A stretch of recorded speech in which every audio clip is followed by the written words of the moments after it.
Okay, thank you everyone for joining us for our next installment of our Security Middle East magazine conversations. So I'm joined today by Verno Gervers, who is the Middle East regional manager at Mimecast. He's focused predominantly on supporting businesses throughout the region in the Middle East with cyber resilience strategies, and he has tons of experience in email security as well. But the focus of today is really going to be walking through Mimecast's State of Email Security report and some of the key findings there.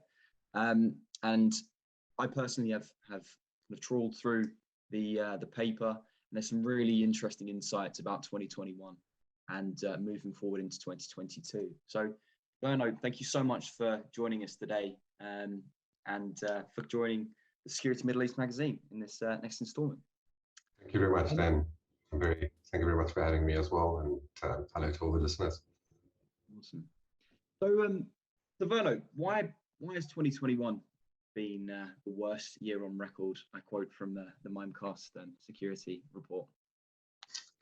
Well, I think hindsight and getting to the end of every year, we've run this report. I think this was our 6th annual report, and it's actually one of our most downloaded assets globally as well. But looking back into every year, I think that's the typical saying going, this was most probably one of the worst years we've ever seen. But I think what made it very unique is, more than 8 out of 10 organizations have said that they've seen an increase in the sophistication of the attacks. More than 90% has also seen an increase in things like phishing specifically. And of course, as the landscape has changed and as employees started to work from home throughout the year, attackers just used this vulnerabilities to exploit the employees. And we've seen more and more organizations and employees using their personal or their work devices for personal use rather. So things like shadow IT, I know it's very easy to quickly jump onto your Gmail or view shopping from your work assets. And that, of course, has left organizations and exposed them to all kinds of new threats, which has brought new challenges to the table. Absolutely. I mean, off the kind of backdrop of the COVID-19 pandemic, how do you think that's potentially contributed to the wider cyber threat landscape as well? Well, yeah, I think the shift to remote working has resulted in numerous new devices to protect and left organizations more vulnerable, as I mentioned before. Shadow IT, use of unsanctioned applications by employees is also a growing security problem. That can open doors to new cybersecurity attacks. The statement of State of Email Security results also show that organizations responding to this increased level of risk by investing in more new technology like things like AI and machine learning are all playing a big part in combating these threats today. Yeah, okay. So we talk about sort of remote working and the pandemic sort of not necessarily forcing organizations to use kind of shadow IT, but it's definitely contributed to that threat landscape. In your opinion, and backed by the stats in that report, what were the most prolific types of threats that manifested throughout the pandemic? And are you at Mimecast expecting that to kind of stay on that trajectory, or is it getting better or worse? Yes, I mean, we know cyber attacks are growing. I mean, it's nothing new. And the fact that they're becoming increasingly more sophisticated, as we've seen for more than 50% of the respondents. And if you just look at some of the other statistics, more than 95% of companies have been targeted to an email-related phishing attempt. Typically things like credential harvesting, but of course, just tricking employees and using that vulnerability to get them to click on a link or respond to an email or access a potential dangerous website.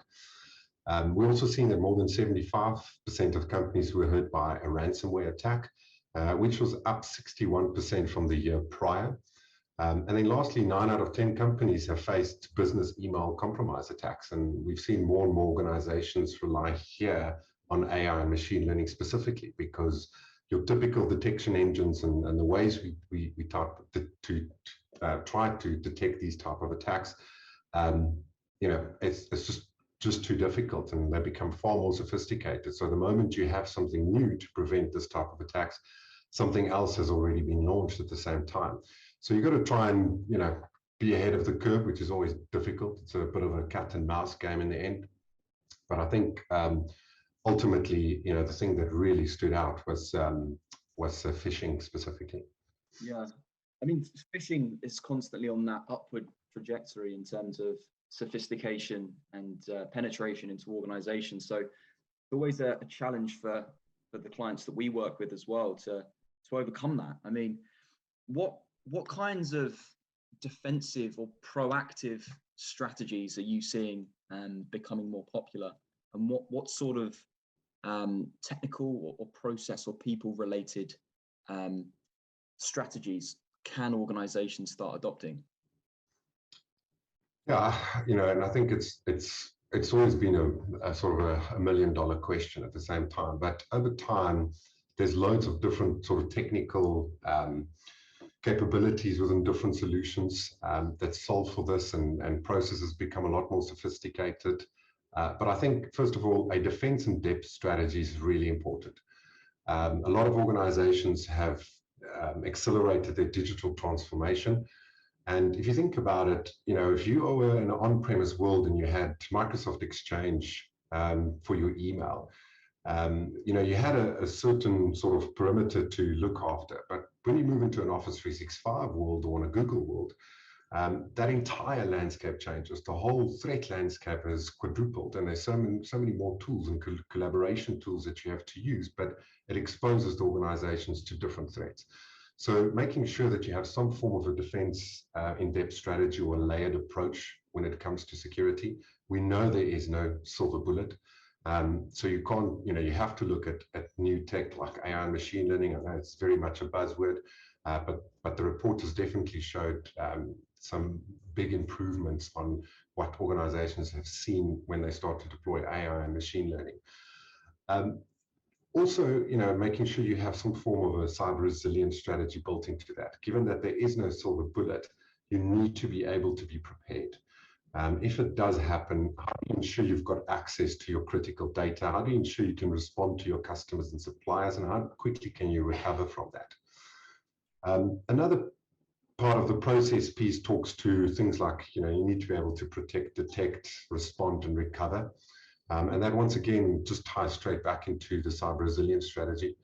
And then lastly, from a people point of view, and this is always a very sensitive topic, because organizations spend a lot of money on educating employees, especially around all the different cyber awareness training programs we see.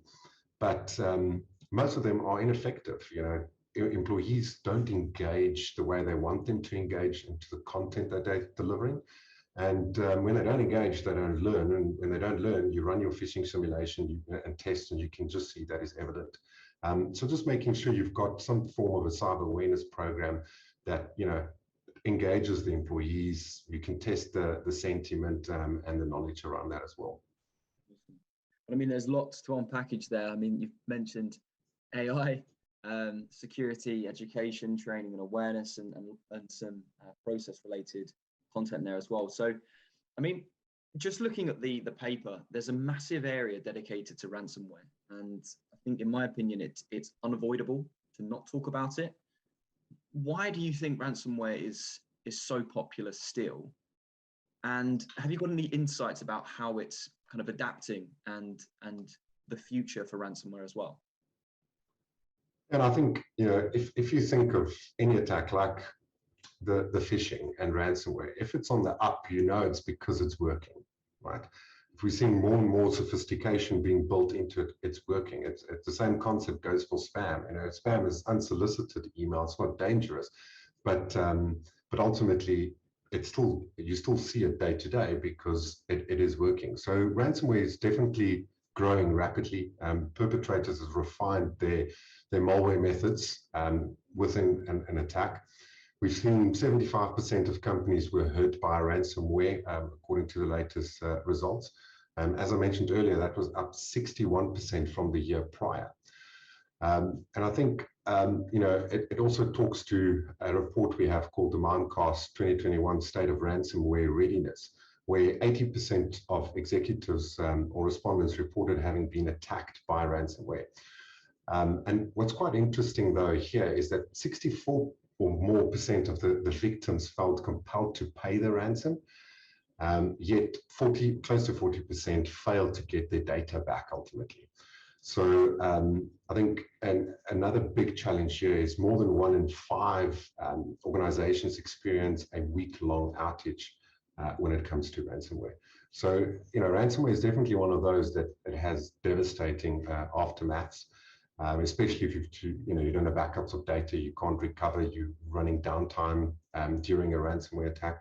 And then once again, just ties back into having some form of a cyber resilience strategy in place. Yeah, absolutely. I completely agree. I mean, some of the organizations we've spoken to have experienced ransomware weekly.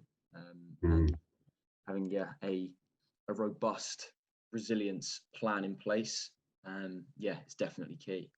The second point you mentioned there around AI and machine learning, whatever kind of guys we want to talk about there. What role do you think AI or machine learning, neural networks, whatever guys you want to talk about, will play in the future battle against hackers? Oh, I think, as I mentioned earlier, I think it is a buzzword at the same time as it's much being deployed throughout organizations. I mean, just if you look at the statistics here, over the 45% said they were already using some form of AI or machine learning, and another 46% were planning to do so in 2022. So that just tells us there's definitely something within AI and machine learning that is working. And some of the respondents said it increased their accuracy in terms of threat detection. And close to 50% said their prevention efforts has improved as well, where close to 45% noted that human error on the part of the cybersecurity team has been reduced as well. So these are the types of things we're already seeing happening within the cyber world. Of course, we don't know what the future holds and where AI and machine learning will play a role, but it definitely supports the human error piece and helps with detection and response. Yeah, no, I love the point about human error. And one of the reports we saw last year suggested that 92% of all security incidents come down to human error of some format. Within the paper, within the report, you mentioned that awareness and training and education is the Achilles heel for companies. How do you think organizations can improve awareness? And I don't just ask that from strictly awareness element. I'm talking about the secure behavior by design, implementing technologies, different processes in place to support that. What are your perspectives on that?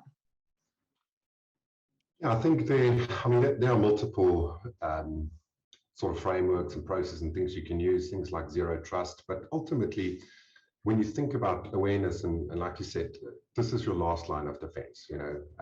Some of the statistics show up to 95% of data breaches are caused by human error. If you think ultimately somebody has to click the link, somebody has to open the email, or so there's human behavior that obviously plays a critical part. But when we think of awareness and broadly speaking around educating employees, it's not just cybersecurity threats. There are various topics you want to educate your employees on. But the biggest challenge with most of the awareness training programs is the engagement piece. Employees get desensitized to the content very quickly. Use a quick example. Take someone in HR that has to sit through a 30 or 40-minute cybersecurity training video. That is a big challenge because that's not what they do day to day. So they don't naturally gravitate to sitting through that and then paying attention for 40 minutes. And we can see that when we do phishing simulation or testing, etc. So I think organizations need to focus on 3 things here. Firstly is the engagement piece. It is knowledge. So how do you test that knowledge? How do you deliver that knowledge? And then lastly, the sentiment piece. And in order to get organizations just to or employees to engage, we found that humor is sort of the magic element that helps organize or employees be a lot more responsive. So first of all, deliver the content more frequently. That's really important. A lot of organizations deliver it once every 6 months, or you only get it in your induction. We believe, every 3 to 4 weeks. Make sure it's short and punchy. And it has the humor element, so it means your employees are paying more attention to it. And that ultimately ensures that, you're having more people paying attention, and you can actually track that over time to see what the engagement looks like, and what impact it has on an organization's risk score. Perfect, thank you. I'm just conscious of time here, Werner, but if we were to look forward into the late 2022 and early 2023, where do you think these stats are going? I mean, it always seems to get worse every year, but if you were to summarize, what are the kind of core areas that CISOs and CIOs in this region should focus on? Well, I think, there's no easy or quick answer to that, but ultimately, if you look historically at the reports, we know that these threats are on an upward trajectory. We also know that 5 years ago, only 40% of executives were concerned about cybersecurity, where today it's over 80%, where they have actual discussions around cybersecurity. So I think, the role of a CISO ultimately is to elevate the risks through your CEO and CFO, be able to build, a tangible business case, to get the right budget ratios when it comes to cybersecurity within the organization. And then making sure that if they do have a cyber resilience strategy in place, that is robust and it is tested throughout the year. They are reevaluating the technologies they are using. And then also integration within the technologies. We see a lot of organizations invest in the best of breed technologies to prevent these type of attacks, but ultimately they don't talk to one another. And you want an ecosystem that can share threat intel. We call it community defense, but it's great if your endpoint can inform your gateway of new threats that are out there and vice versa. And that just ensures that you are protecting against every single possible angle that is out there today. So ultimately, I think, making sure that that cyber resilience strategy falls into place. And like I said, you are testing it more than often, and you have the relevant budgets and resources to support that. Brilliant, thank you. Excellent summary, Werner. So yeah, just to summarize from my perspective, I would certainly point any of the listeners towards the Mimecast State of Email Security 2022 report. All of the things that Werner mentioned there. You're looking to get budget for appropriate management or mitigation strategies for cyber threats, cyber risks. It's definitely an excellent place to start. Some really strong stats and suggested kind of mitigation plans for 2022 and beyond. So Werner, thank you so much for your time today. It's all we've got time for. I'm sure we could chat for far longer about this.